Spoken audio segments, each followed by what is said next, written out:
Welcome to good afternoon, everyone. Welcome to this afternoon's presentation, How to Build an Effective Online Presence, Online Listings, Social Media, and Beyond.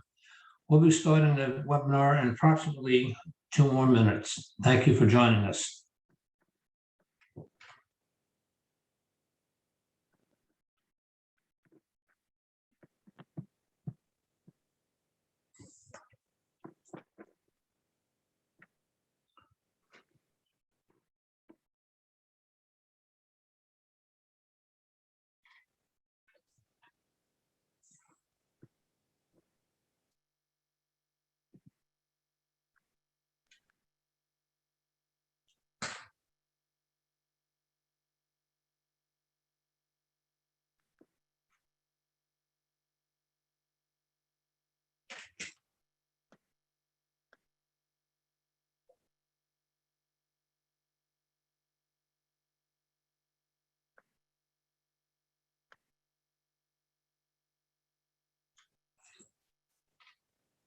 And good afternoon, everyone. Thank you for joining us. Today's presentation, How to Build an Effective Online Presence, Online Listings, Social Media, and Beyond. We'll start in just a moment or two.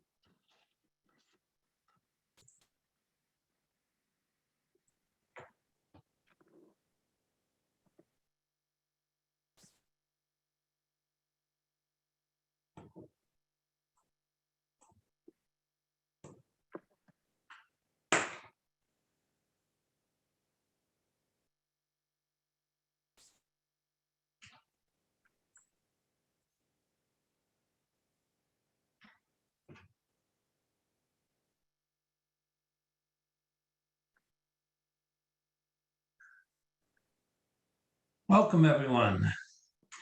Today's presentation, How to Build an Effective Online Presence, Online Listings, Social Media, and Beyond, sponsored by the Hudson Valley SCORE chapters, as well as the Greater New York chapters of Long Island, Queens, and Staten Island.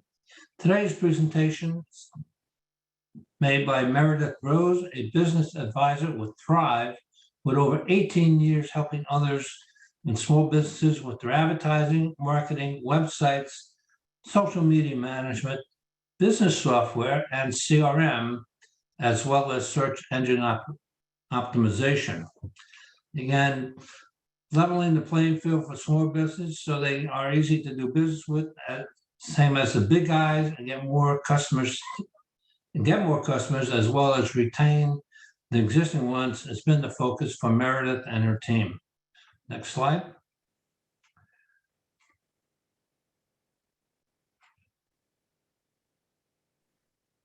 Right arrow. I am. Right arrow. Yep, sorry. There we go. Again, an introduction SCORE. Our goal is to foster vibrant small businesses through mentoring and education. Again, this would be one form of our education, our webinars. We serve our small business communities by providing confidential business mentoring, webinars, extensive online educational resources, volunteer business mentors with a wide range of industry experiences. And we have over 10,000 volunteers throughout the United States and 300 or more just within the sponsoring chapters. The next page provide you with the contacts for all our sponsors. Either contact them through phone or email. Next page. Just as a reminder, everyone will be muted throughout the presentation.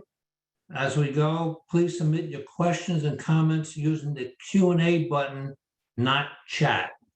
And for the question that's always asked the most, yes, you will get a copy of the recording and copies of today's presentation within the next 24 to 48 hours.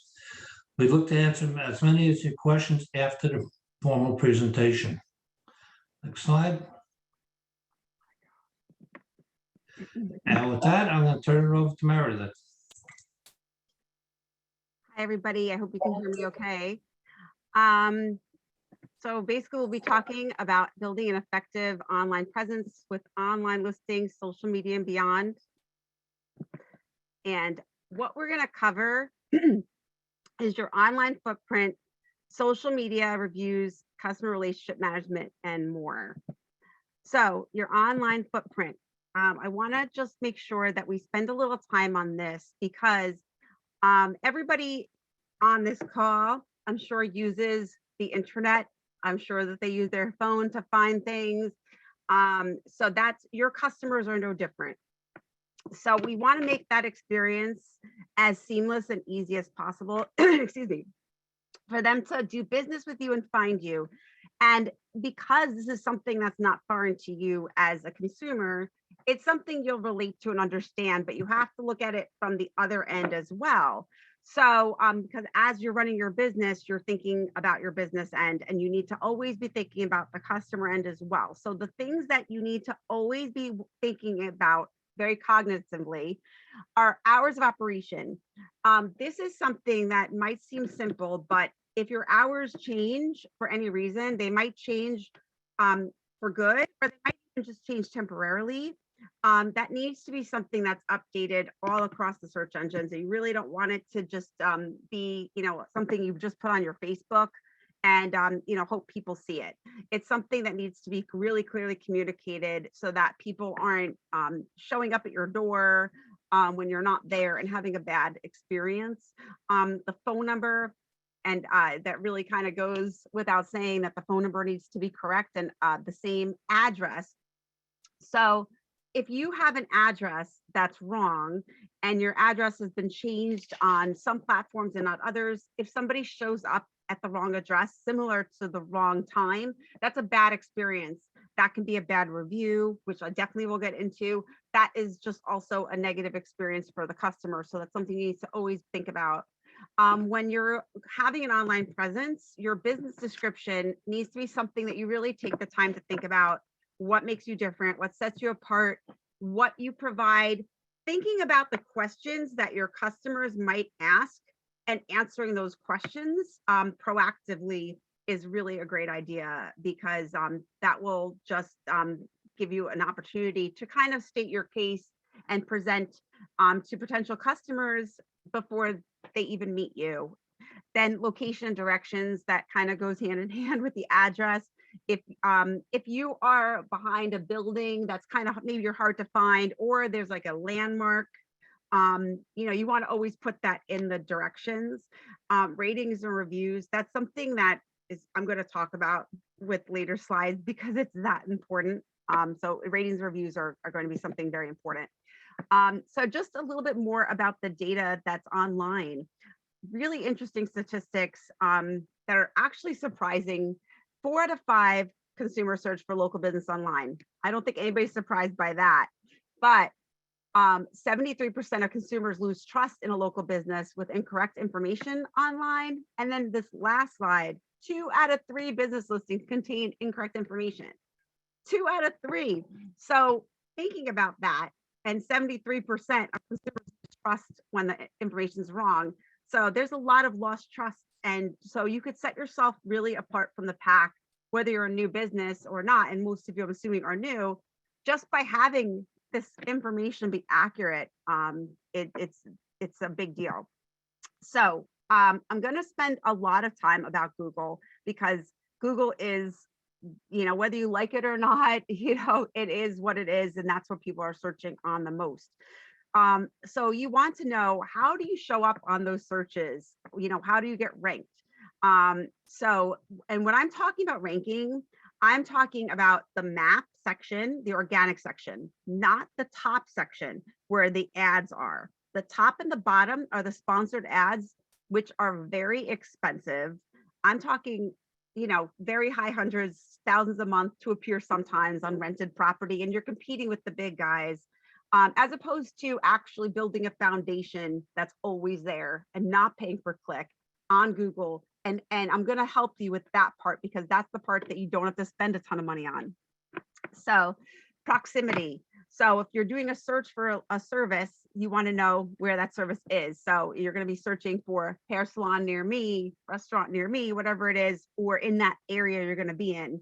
And I'll put that area. So whether or not that business is physically located in that area is a huge criteria, whether or not you show up on the map, but also relevancy. So, if I'm looking for a hair salon in that area, are you going to be a hair salon in that area? Are you, a hair salon for curly hair in that area? Are you going to be relevant to that search term? And that's, of course, you're going to be letting Google know that with information. Consistency, again, is your data accurate across multiple sites? Because Google will pull in information from other sites. I'm going to stop here and actually spend a little time on this, and I apologize, it's a little blurry, but this is going to be extremely helpful because I don't know if anybody's ever sat you down and explained how Google works, had the discussion, how does Google work? There is a method to Google's madness. It is constantly changing. And there'll be people that'll try to woo you and say, oh, I'm a Google Premier partner. And a lot of people are Google Premier partners. I mean, my company isn't, a lot of companies are, but there's a lot that you can do yourself. And just actually having the knowledge, arming yourself with this knowledge is the first step to actually getting on this map. So if you notice on this, it's a very blurry, but it says landscapers and, wherever USA, there's 3 on the map. Now, I'm not showing the ads before and the ads below because that's Google AdWords, and that is expensive and that's something different. The part that matters is the map with the 3 that are picked on the map, and the those are called the map pack, the local pack, and then there's the finder ads. So after those 3, there'll be an option that says see more. So if you don't get to be in the top 3, you at least want to be on the see more on that page 1, because really people do not ever go to page 2. I think it's like 91% of the people go to page 1, and if they don't find their information on page 1, they will change their search terms. So when I talk about Google, I'm talking about getting on this first page of Google. So you'll see there's 5 pillars, and it's here to kind of simplify it. They're not in the exact right order, but I will tell you the order. The first and foremost pillar, which is in the right order, is Google My Business. Logically, this is going to make sense, but I want to spell it out. If you don't have a Google My Business, you will not show up on Google. If you do not have a Google My Business, Google does not know that you're a business. Google does not know how great you are, and Google will not put you on the map. So that is first and foremost. That being said, once you have a Google My Business, it's not enough. You need to have a really robust Google My Business. You want to actually have a lot of information and keywords. I want you to always remember what Google is. Google is a computer. It will have a split second to provide the contents when somebody's asking for something. So think about Google as this content eating machine. The more you feed Google, the more Google feeds you. You're going to be feeding Google content, and Google will feed you, hopefully, customers. So that is the first pillar. Actually, the second most important to Google, you might want to take a second to guess in your head what it is, and then you can see if you're right or not. The second most important is reviews. It's actually 16% of what qualifies as to how you show up, with Google My Business being 33% as of the latest numbers. So reviews. I actually will spend a little bit of time on reviews, and I will talk to you about this. We'll probably have the most questions on this, and it is way more important than you think it is. You might think reviews are important, but they are way more important than you might even believe that they are. Because as a consumer, I'm willing to bet that you will always be looking at reviews, but also Google itself will look at reviews. They will look at reviews in terms of how often you're getting them, in terms of your response. Your response can have keywords in it that will help you. And I'm also going to talk to you about the negative reviews that inevitably may come. So if you're not actively working on reviews, that is a big mistake. So we'll talk about that. Listings, we did talk about that a little bit. There's 60 of them. So when you think about listings, there is obviously, you're going to think about Google, and you might even think about, Yahoo and Bing and Yelp, but there's a whole lot more. There is Foursquare, and then there's, all these other crazy ones that talk to Google, and they all need to be consistent and the same. Then there's posts. That is your social media profile. I am going to spend a little bit of time on that because this is going to be very helpful for your business. How social media works, which social media you should focus on. I do want to take a second here to bring this back to Google, because you're going to notice a lot of this goes back to Google, because that's really going to be very helpful for your success as a business, because you will not need to spend a lot of money to get there if you do it the right way. So most people don't remember, oh my God, Google had its own social platform way back in the day. It was called Google Plus. That became defunct, I think it was 2019, but it was Google's way of trying to compete with Facebook. So now what Google is doing is actually has its own social media. And so that's important, that it's so important that I actually do take a couple of minutes to talk about that a little bit later. So when I say social media posts, that actually does include directly Google. And then there's website.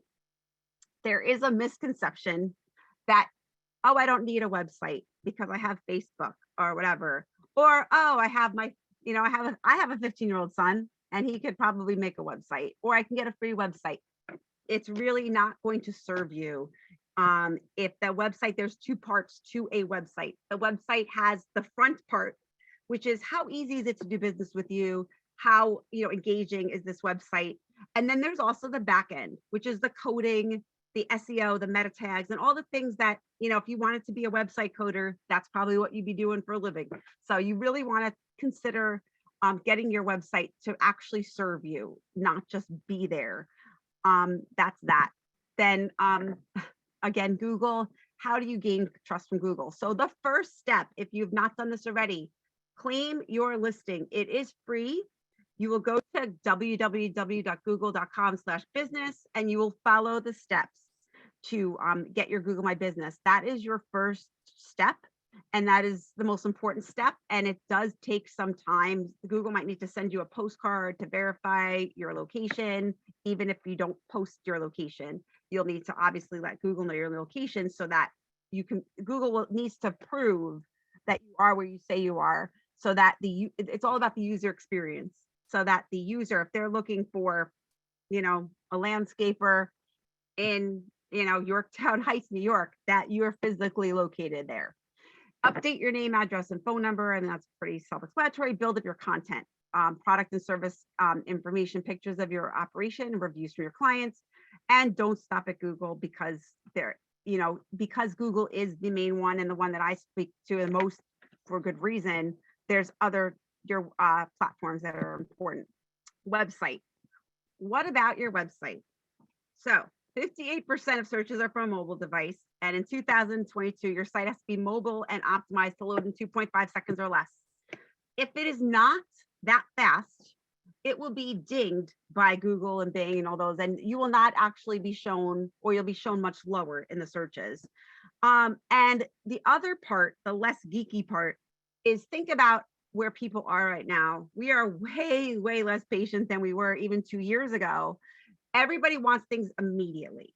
If you have a website and that website's not loading right away, after those 3 seconds, that potential client is probably moved on to somebody else. It's kind of like if somebody goes to your door and they're knocking on your door, how long are they going to stand there before they say, oh, they're not home? And then they're just going to leave and go somewhere else. So you'll see in that first example, that guy's really mad looking. It's cut off. It's not set for a mobile device. And the second one, it looks a little bit better. So that's about the website there. This is a really cool slide that I'm glad that you'll have this after, so you can really kind of see the basics. A clear description about your business, a simple domain name. I want to just take a second on this. I know a lot of names might be taken. Keep it simple, keep it memorable. If you can avoid hyphens and underscores, people for some reason have a lot of trouble with those. So, but I do see a lot of websites that have that, and you want to try to avoid that. Make it as simple as you can, that website. A clear call to action, easy to navigate page, layout, a site map, mobile ready and fast loading. I just discussed that. Easy ways to interact with your business. It is a huge mistake if you think this is 2003 and somebody is going to be happy with just calling you. It is not the way people are anymore. It's not how people do business anymore.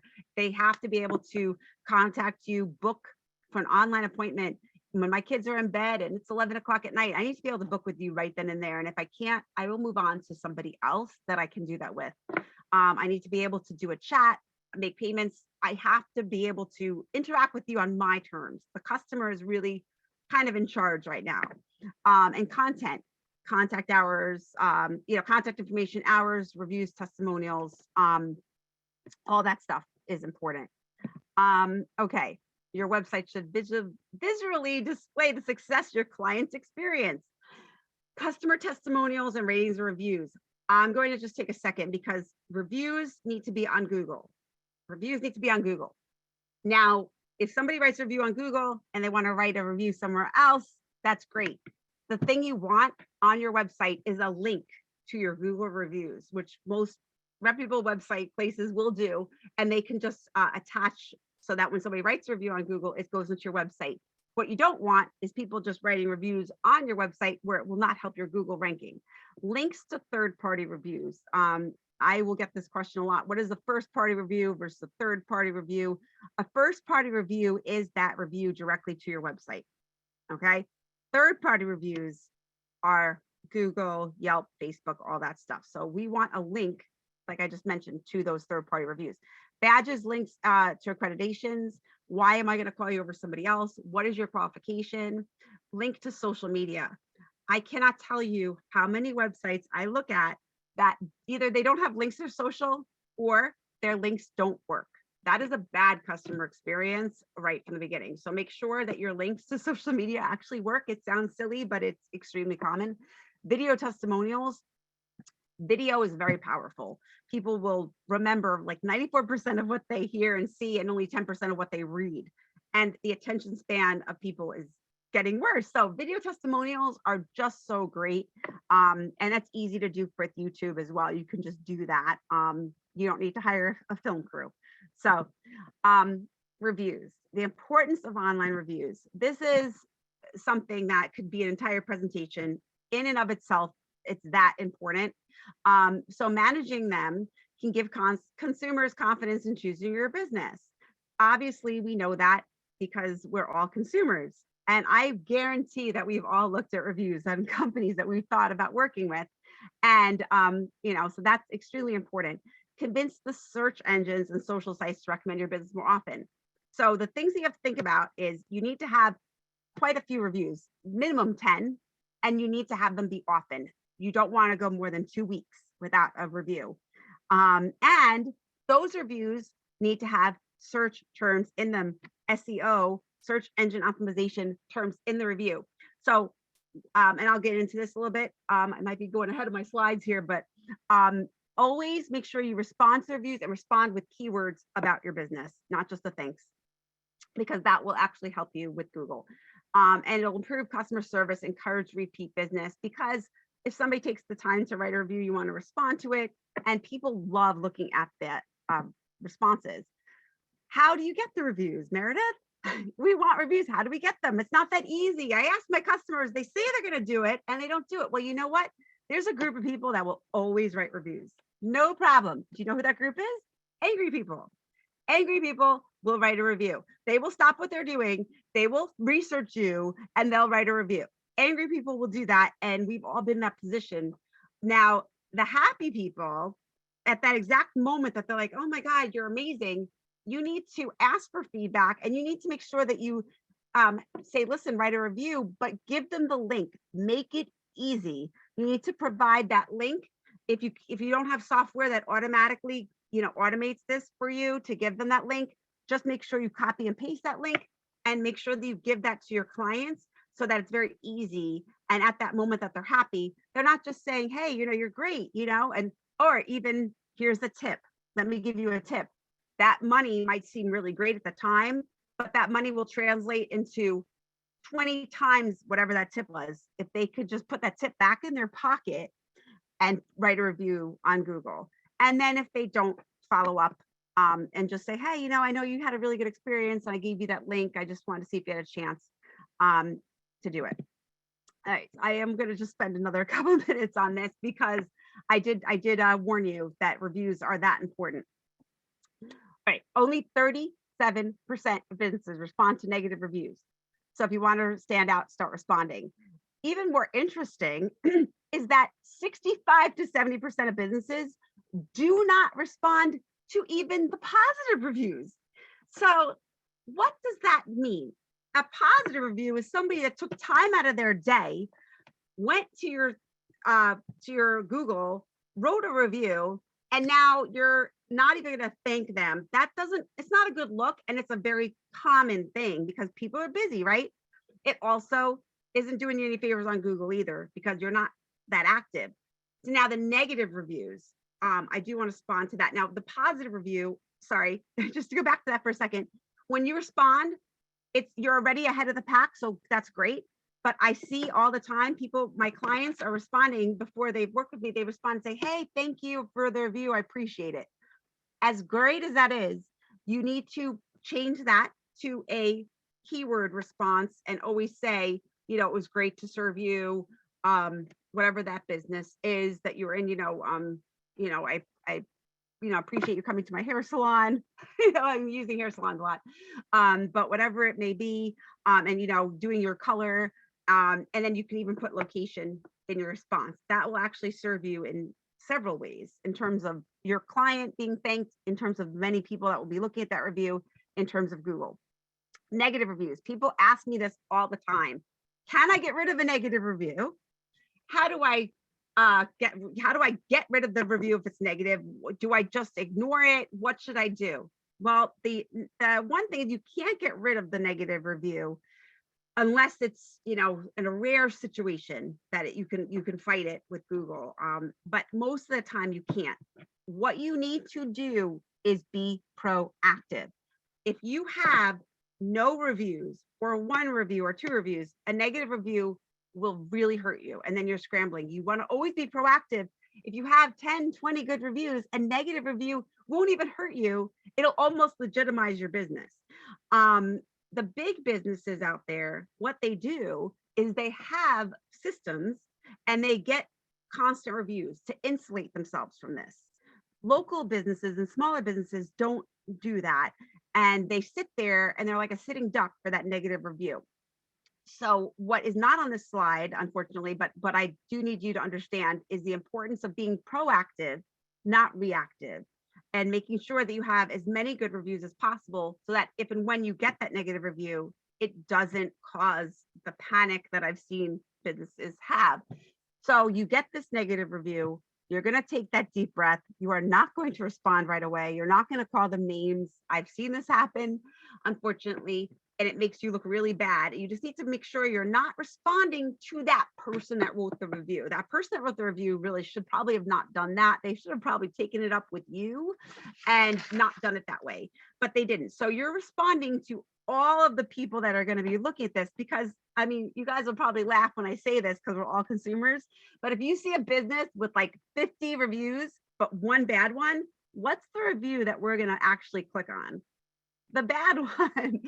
So there's going to be a lot of eyes on that review. Use that to your advantage if you get one, and you're going to draft that response. That response should be very professional. It needs to not be excuses. You need to apologize, proofread it, reply, and take it offline. You say, listen, we're going to make this right. That's not how we do things here at XYZ company. And then you're going to say, let's take this offline. And you're going to handle it that way. And then you can actually take that negative situation into a sort of positive situation as far as reviews go. So this is vitally important. So that's why there was so much time on that. Social media is also extremely important. I'm sure everybody understands that and agrees. Here we go. Social media platforms. These guys, I'm pretty sure you're all aware of, whereas before this call, maybe you were surprised to see Google on here. But now, hopefully you've all been here since the beginning and you understand that Google is its own social media platform and it needs to get that kind of respected attention because Google is that important. Twitter is also a social media platform we're all aware of. Obviously, Facebook and Instagram. LinkedIn, I don't spend a ton of time. I'm not going to spend a lot of time on that, but I will say if you have a B2B business, a business that business to business, or you're trying to reach realtors, real estate agents, anybody in like the real estate field as well, they are always on LinkedIn, and that's a great place to be. So LinkedIn is, and it's getting more and more popular. These last two, TikTok and Snapchat. Snapchat is very, very, very young audience for the most part.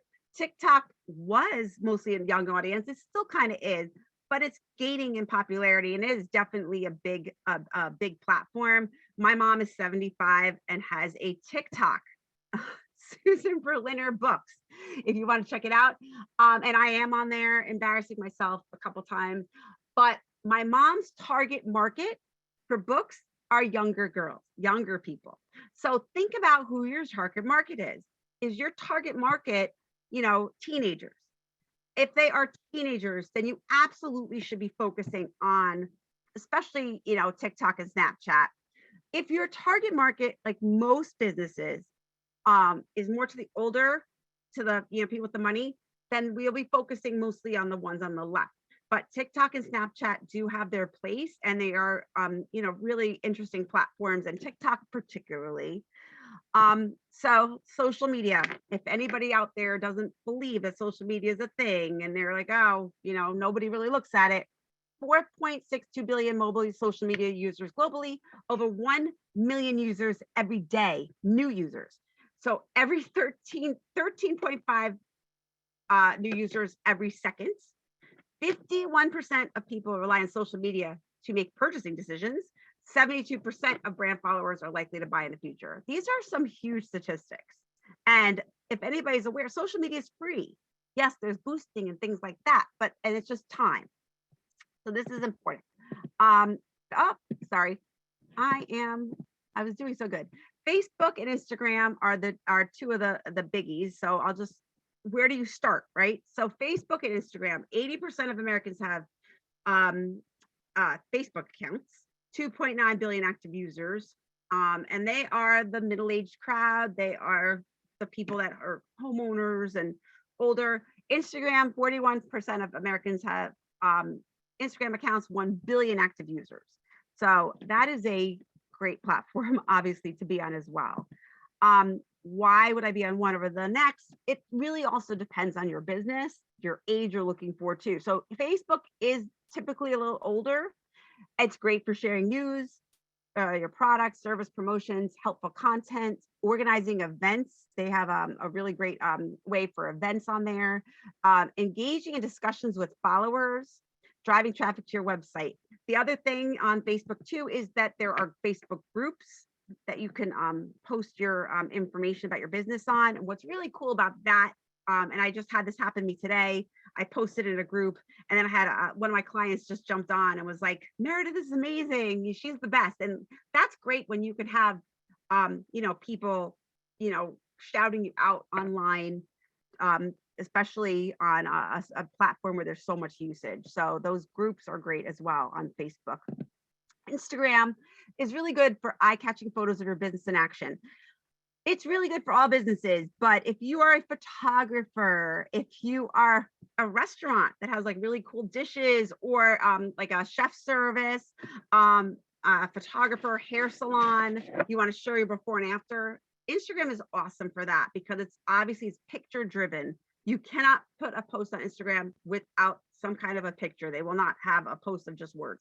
Posting quick snapshots of special promotions, visually catching, and obviously reels are really big on and videos, and hashtags, which are just ways that people will search. They can, if you put hashtags in, that'll just help you come up in searches. And then I added this slide because I can't go 5 seconds without talking about Google. Google My Business Social. Google My Business Social. Think about it as the opposite of Instagram. Instagram requires a picture, and then you can put some words in if you feel like it, but it doesn't really matter. Google, the computer, does not really care about pictures. It is content driven.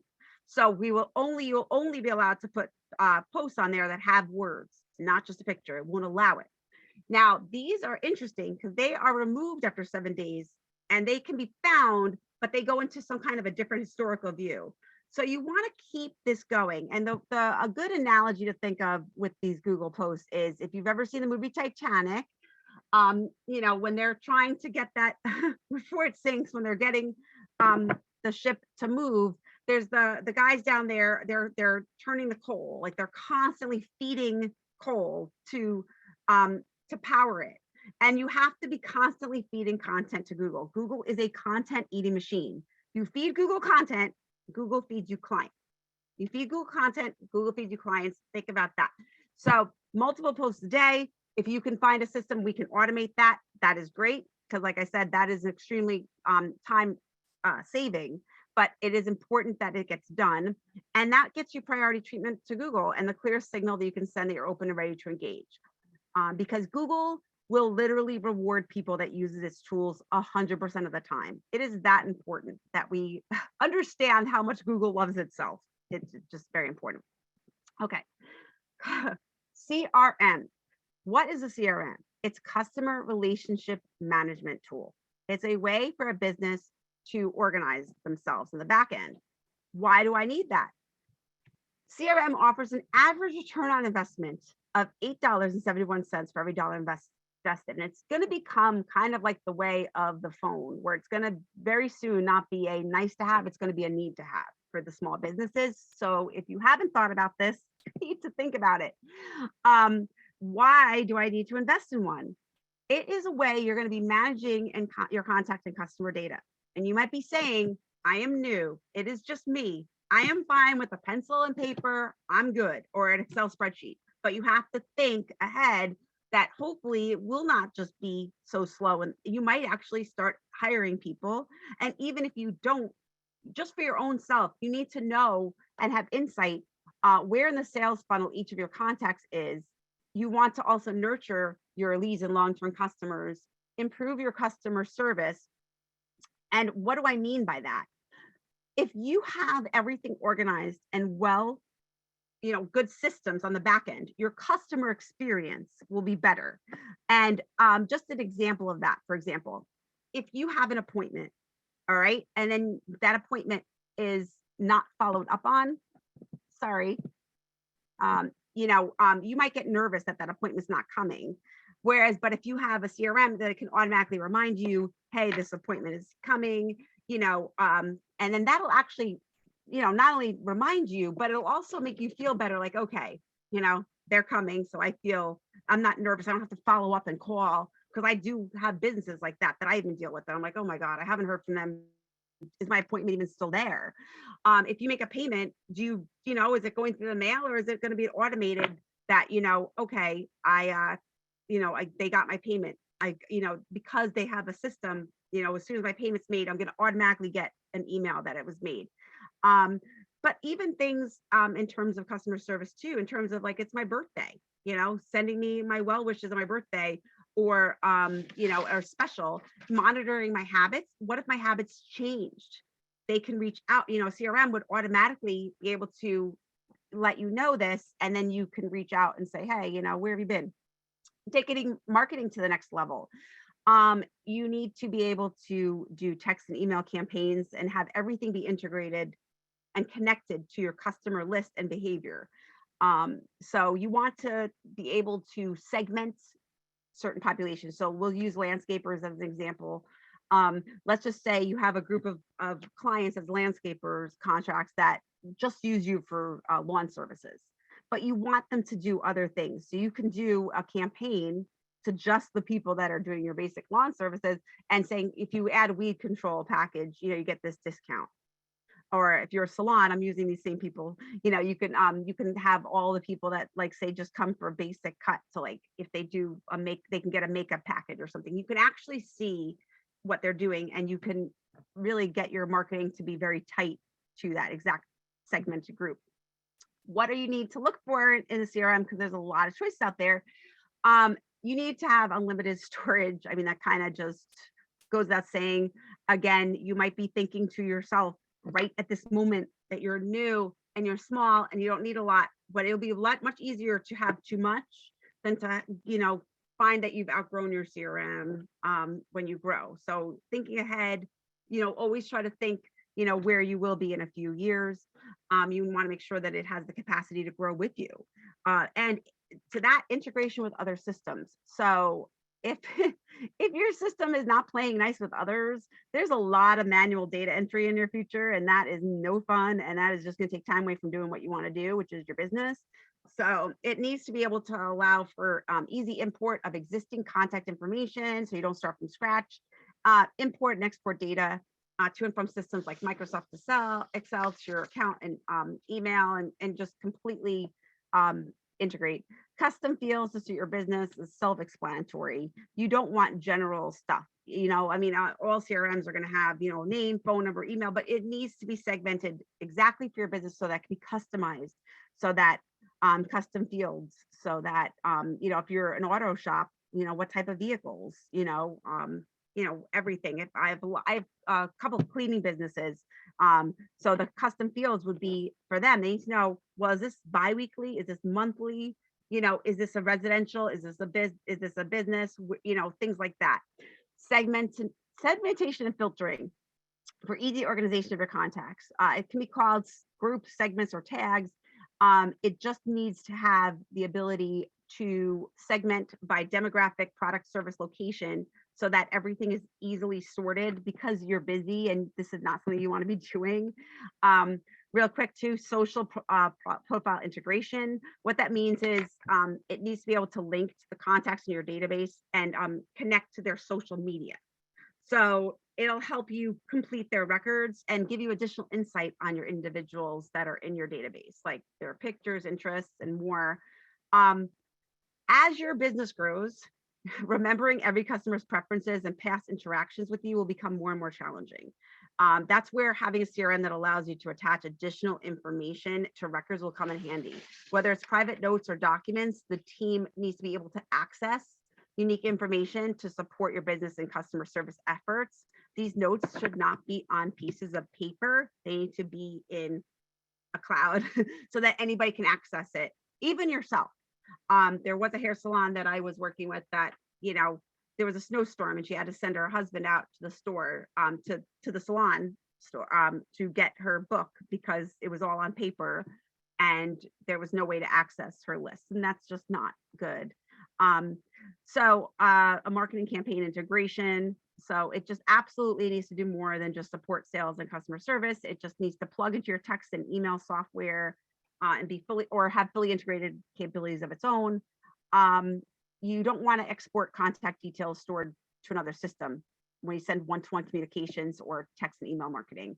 Mobile app, again, we're in 2022. We are a mobile society. It needs to be accessed mobilely as well. A dashboard with insights and reminders. Again, you need that bird's eye view. Okay, so pulling this all together, if you've noticed, besides Google, which is a main driver of what I've been talking about, it's also about the customer experience. So it's about both Google and the customer experience, because if your customer's not having a good experience, that's not good either. All the Google in the world is going to help that. So you need to understand the power of communication. It needs to be easy to communicate with, and you have to be easy to communicate with on the customer's terms. You can't just be a phone call. It has to be the way they want to communicate. Power of social media, reviews, spoke about that. Providing an engaging website. Like I said, having your Facebook page be your website, or having one of those free sites is probably not going to cut it. An accurate online presence. Again, not just for Google, but for your customers. You need to offer online appointment scheduling. A few years ago, this was something really cool and different. In 2022, it is a necessity and it has to be there. It will definitely hurt your business if you don't provide that. People will actually click off of you and go on to somebody else. Contactless transactions is a must. Pieces of paper that people sign and invoices are not the way to do it. They need to pay with a click. It needs to be like Amazon. You need to be able to make it just easy to do business with you as that, because everybody's spoiled. and everybody here is spoiled too. So you know, for the most part, I can speak for probably 99% of everybody. Nurture your clients to build loyalty. Can I just speak to this for 1 second? I'm going to answer that with a yes, because nobody's stopping me. Um, if you're in the business of just getting new customers, you're making a big mistake, because it is 7 times more expensive to get a new client than to keep the. And if you are just concentrating on getting new customers and not nurturing your current clients, so then you have a customer coming in and then going out the back door, then you get a new one, and you need to build that fence around that customer and keep them coming back. Keep them coming back, keep them coming back with referrals, keep them coming back buying more services. That is your most important asset and commodity as a business, is your current customers, your current customer base. Those are your bread and butter. We cannot just have a sale and then just forget about them. And that kind of brings into number 9, organize your business with a CRM, CXM. CRM is the customer relationships management. CXM is customer experience management. Those are two kind of the same coin. That customer experience, that whole customer relationship is vital. And be involved in your community. Just kind of threw that in there too. That's important. You know, all this other stuff online and social is great, but getting out there as that new business that you are, you need to kind of make yourself known, get out in the community, and actually be, you know, we're getting into the warmer weather. You can actually go out and participate in things that are going on in the community, you know, with your, you know, promotional items, so that people are aware of what you're doing. And I think that is it. This is my contact information and my business card, and that's everything. So at this point, I will just go to the next screen, I believe. And I think it just says, oops, question. Well, thank you, Meredith. Excellent presentation and quite wealth of information. I'm glad all our participants have enjoyed getting a level of information. We do have some questions for you. Great. So, and we'll start. Proximity. What if you are a national retailer? Okay, that's a great question. I actually have a lot of clients that are national. Proximity for the map on Google is going to be where your physical location is. So I'm assuming you're in the Hudson Valley. So I'm just going to name a place you are. So let's just say my hometown, where I grew up, with Yorktown. You know, if you're physically in Yorktown, but you service nationally, the map will have you as Yorktown. You, not being a local kind of service business like a hair salon that I've been talking about, would probably need additional marketing of lead generations to actually get out from there. But when it comes to location on the map, that's the physical location where you physically are. Even if you don't show your location, that's where that comes in. But that's a great question. Thank you.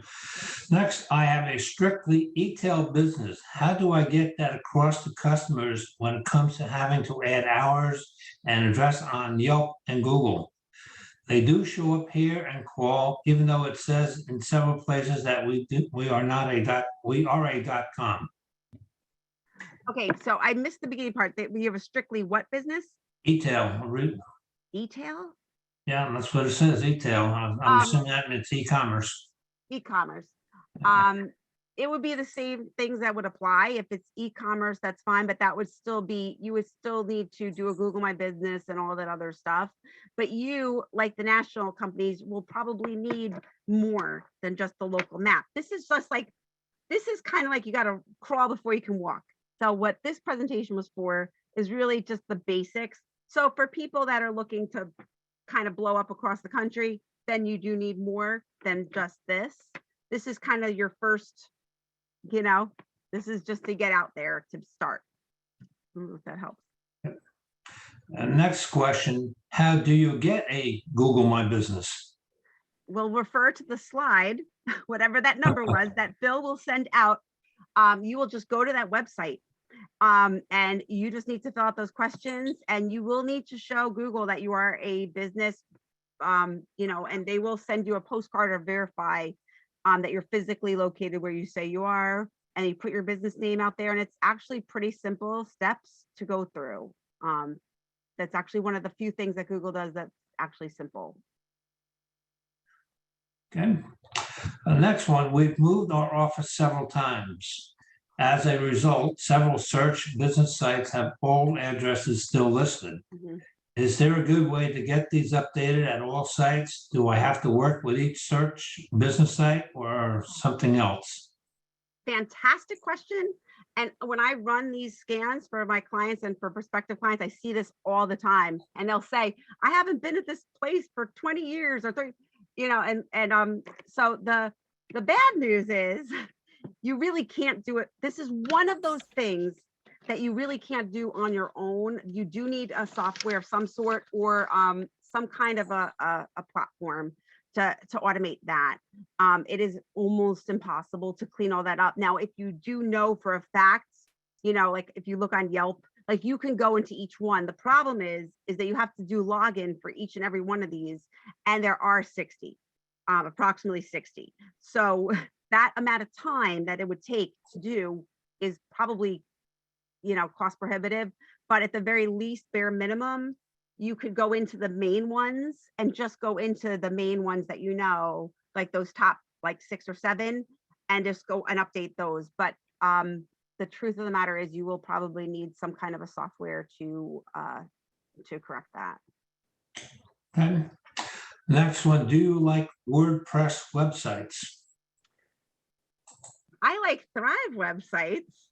We have our own, so, but no, I mean, it depends on the website. It really does. It depends on the website. It really does. It depends on if the WordPress website has the coding in the back and if it's easy to navigate. I think my digital business card's in there. You can click on that. You can kind of see what the websites are that we do that I like. I guess I think that they can be good if they're giving SEO in the back, if they're doing coding, if they're Google Analytics, if the speed is right, and if they're easy to navigate, and if they follow all the, the criteria that Google's looking for and that people need, then I can like them.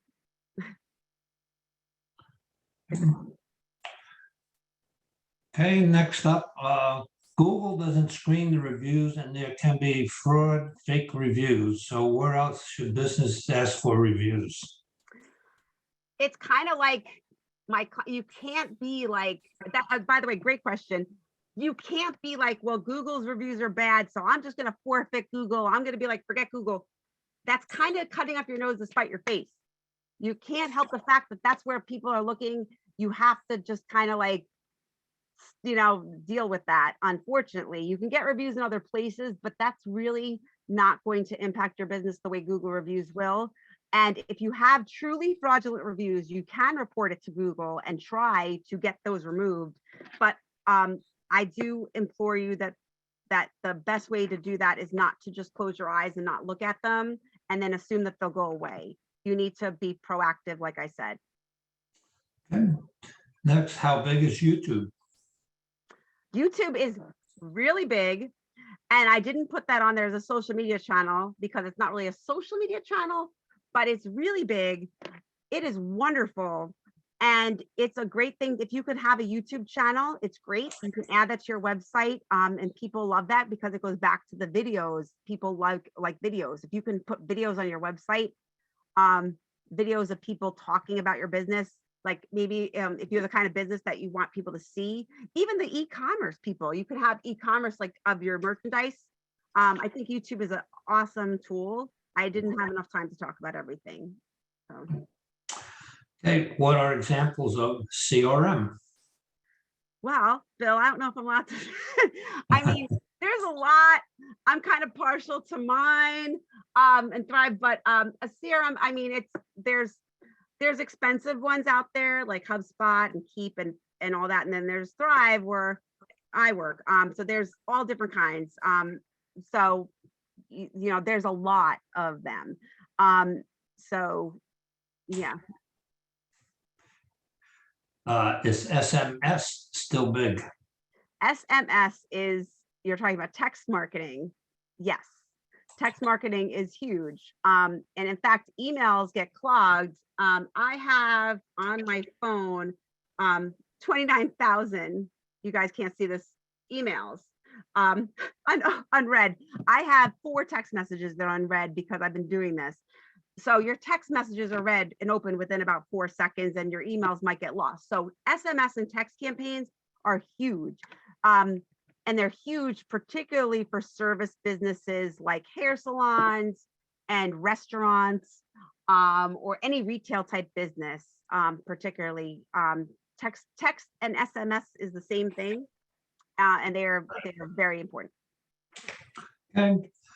What are the top 3 applications? What are the top 3 CRM applications for new businesses and startups? I mean, Thrive is award winning. We've won a ton of awards. I mean, you can't ask me that because I only can talk to my own business, right? So, and we've won a ton of awards, and you can look at our reviews, and you can look at my business card for reviews. I can't really answer that because I'm partial and I'm biased. Okay, I am a online travel business. What do you suggest as a good contactless payment system?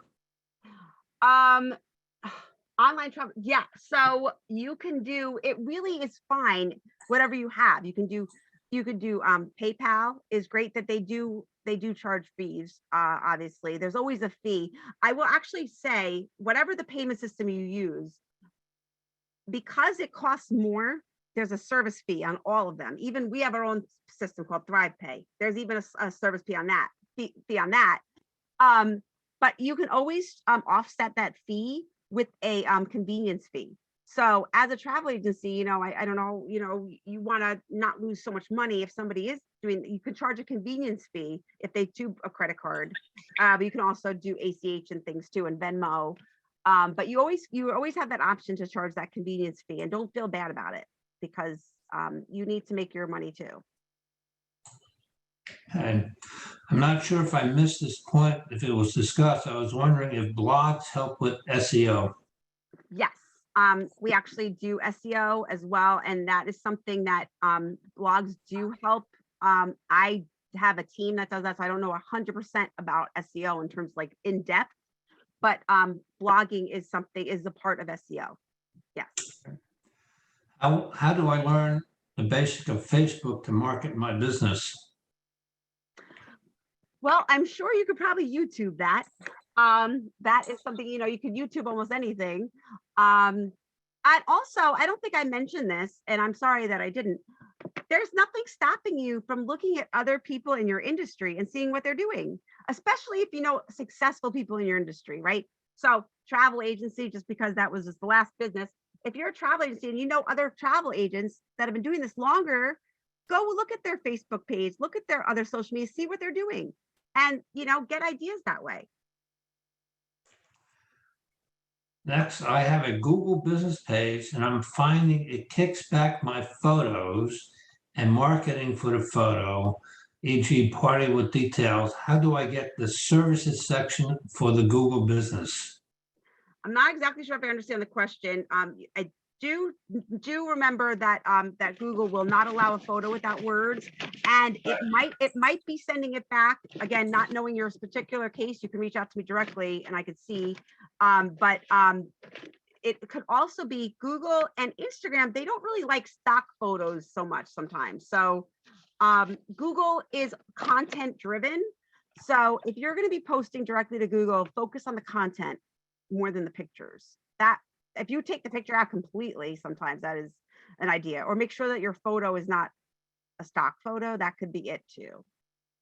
Okay. Next one is first is a nice compliment, wonderful presentation. Thank you. I have a stationary line greeting card business and travel business. Which database would be best for me?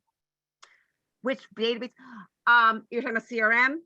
Again, I'm biased. So, I mean, I really shouldn't answer that because I mean, I like the one I work for, but I can't say I don't know about these other companies. I've just worked here my entire career. Right.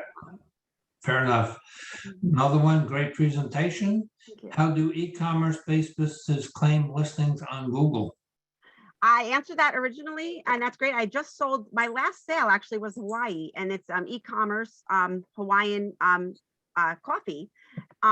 When they claim on Google, it is Honolulu, Hawaii, even if they cover the world, it's always based on where you're physically located, not where you service. Then you can put in the service areas.